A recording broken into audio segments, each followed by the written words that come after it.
पावसाळी अधिवेशन सुरू असून अधिवेशनामध्ये सत्ताधारी आणि विरोधक विविध मुद्द्यांवरून आमने-सामने येत असल्याचं पाहायला मिळत आहे।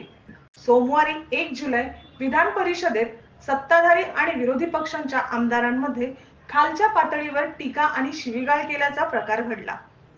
विधान परिषदेचे विरोधी पक्षनेते अंबादास दानवे यांनी भाजपचे आमदार प्रसाद लाड यांच्यावर शिवीगाळ केल्याचा आरोप भारतीय जनता पार्टीकडून करण्यात येत आहे आणि त्यामुळे भाजपचे आमदार प्रसाद लाड यांनी विधान परिषदेचे विरोधी पक्षनेते अंबादास दानवे यांच्या राजीनाम्याची मागणी केली होती। तसेच आमदार प्रसाद लाड यांनी विधान भवनाच्या पायऱ्यांवर आंदोलनही केलं होतं। यावेळी भारतीय जनता पक्षाचे चंद्रकांत पाटील यांनी अंबादास दानवे यांच्यावर निलंबनाची कारवाई करण्यासंदर्भात सभागृहात ठराव मांडला।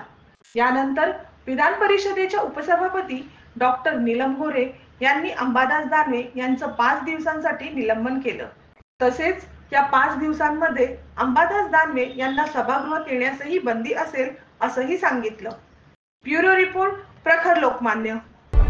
संपूर्ण महाराष्ट्रातील परखड बातम्या पाहण्यासाठी आमच्या प्रखर लोकमान्य न्यूजला सबस्क्राइब करून बेल आयकॉनवर क्लिक करायला विसरू नका।